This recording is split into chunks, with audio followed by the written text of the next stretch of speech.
Now let's talk about fake news, shall we? And in relation to that, I'm gonna talk about this issue of this OFW in Taiwan, who is being harassed by the Department of Labor and Employment, the DOLE, and the DOLE even, or the DOLE management even ask or pressure Taiwan to deport this OFW whose name is Ilanel Agot Ordidor.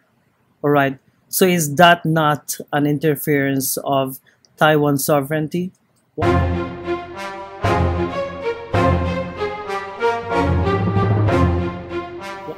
Who the hell gives the Dole the power to ask, you know, the Taiwanese or the Taiwan government to deport a Filipino worker just because, he insulted President Duterte? Is President Duterte above the law now? Is he beyond reproach? Is he a king in this country now? I would like to know because, the king of Thailand, for example, is exempt or is being protected from criticisms. If you criticize the king of Thailand, you may go to jail. You may face, the law and go to jail for that, right? So if you happen to go to or visit Thailand, one of the things that you need to know is never ever criticize the king in front of a Thai or even on social media while in Thailand. So this OFW working in Taiwan, whose name is Elanel Agot Ordidor, allegedly posted some nasty and malevolent materials on Facebook. What the hell is nasty and malevolent materials? We don't know. Only only the DOLE or the DOLE can define that. So according to them, this is definitely a case of an example of harassment. All right, they're trying to harass a Filipino worker trying to speak his mind, and I don't think Taiwan is going to concede to these stupid people at DOLE. All right, we do still have to exercise our rights in the Bill of Rights, okay, despite this pandemic. So, or are the rights that we have under the Bill of Rights being suspended during the pandemic? I would like to know. I would like to have a lawyer or a government attorney try to tell us if the rights that we have under the Bill of Rights are actually being suspended. According to the DOLE, the OFW intended to cause hatred amidst the global health crisis brought about by the COVID-19 pandemic. So here is the press release coming from the DOLE, and it was posted on April 25th, all right, a few days ago. And it's here. And I don't know if President Duterte asked Dole to harass this Filipino worker in Taiwan. I don't think the president has the time to do that.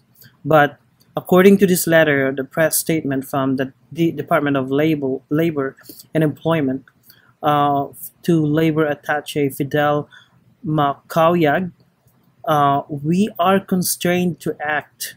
So they are constrained to act. It's as if this is an essential matter that they need to address. All right.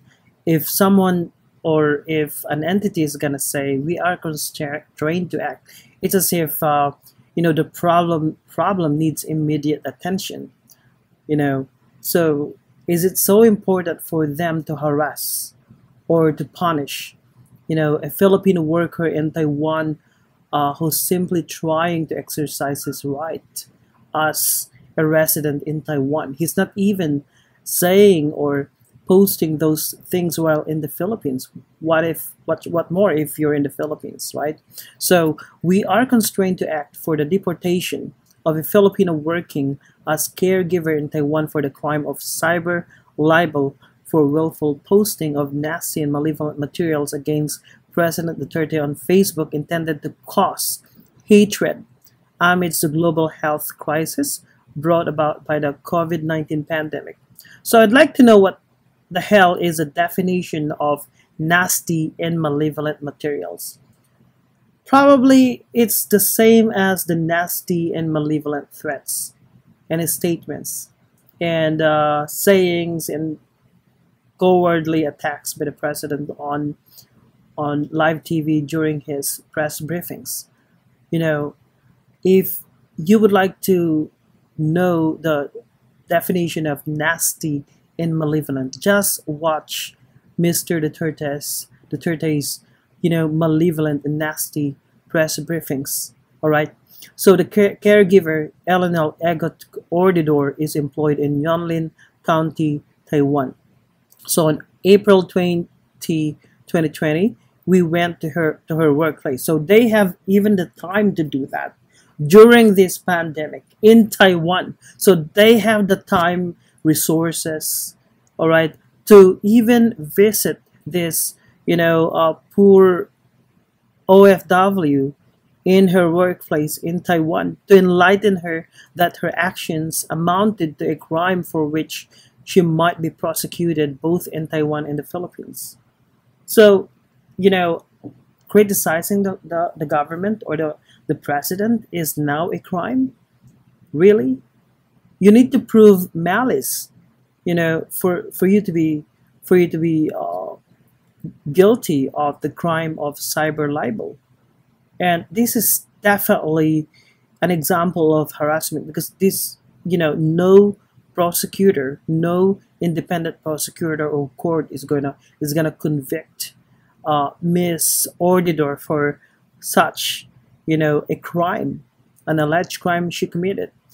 And according to them, the Dole representatives, the criminal, Miss Ordidor was cooperative and cordial. But then it has come to our knowledge, according to Dole, that Miss Ordidor is using several social media accounts, among which are Linale Elanel Egot, Ma Lendi, Lin Silawan, and Hampas Lupa, and has a group organized to discredit and malign the president and destabilize the government. How stupid and how desperate these people at Dole to even, make all these accusations. What proof do they have that all of these social media or Facebook accounts were being managed by Miss Ordidor? Someone could have done that. And these are merely allegations. And it's as if, these allegations are already proven. And to think that they have this, so much time on their hands and resources to go after one person, and the Philippines has 100 million Filipinos. And I've seen a lot of critics of the Philippine government as well. So are we China now? The real virus is the CCP virus, as I said. It's not coronavirus, it's a CCP virus. It's already infected the Philippine government and the people working for the government.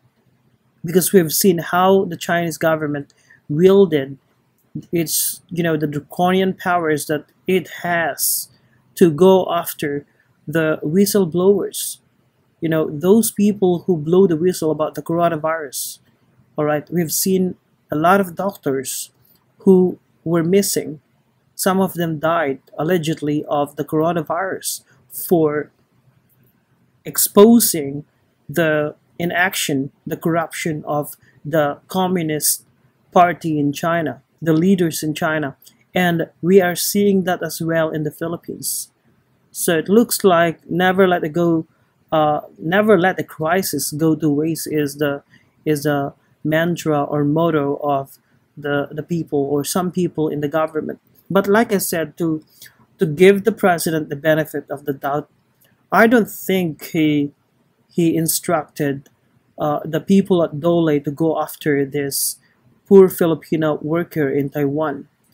Because we've seen the case of Manuelito Luna, for example, the commissioner of the PACC, who tried to go after Vice President Robredo, all right, Leno Robredo, and Manuelito Luna, according to reports, wanted to investigate Vice President Robredo for competing with the Philippine government in terms of providing the necessary PPEs and materials to hospitals, for example, for providing free public transports to the Filipino people. And Manuelito Luna said Ms. Robredo was competing with the president and making the president and the government look bad. All right. And we've seen the case as well of the NBI, the case of NBI and the mayor of Pasig, Mayor Vico Soto, and we learned after that that the DILG, the Department of Interior and Local Government, distanced itself from NBI and said, this should have been a closed case. So probably this and the people at Dole were simply like to pasip-sip, all right? They were simply trying to appease and to please the president, all right? And the president probably even has no knowledge about this. But this is going to make, the Duterte government look back, especially that I don't think Taiwan is going to accede to this request or interference by the Dole with the sovereignty of the Taiwan government. And the Taiwan is not China. Taiwan is not China.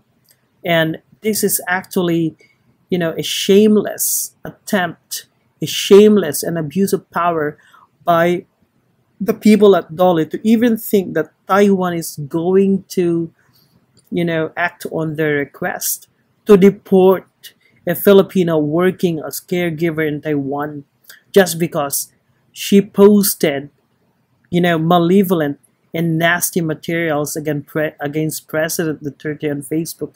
That is laughable. That is laughable. That is also pathetic for, for people at Dole to even think that Taiwan is going to act on their stupid request. All right. And we've seen abusive, people of the government. Like, for example, the case of Mocha Uson, who was caught multiple times spreading fake news. And the last one, I don't think this is the last one. Probably this is one of the things she posted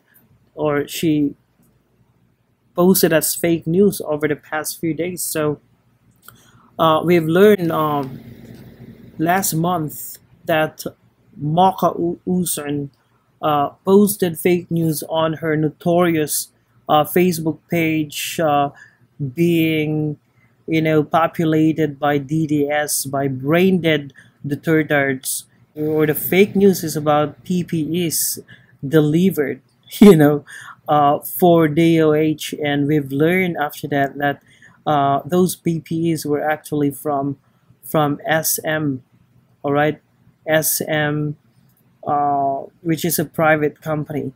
And because of that, so according to the post, let's check, some 15,000 sets of personal protective equipment purchased by the Department of Health. That's what she said on her post, which is a fake news, a false information. Department of Health for health workers caring for patients with coronavirus disease 2019 have been delivered. The remaining 985,000 sets will arrive between April 6 and 24.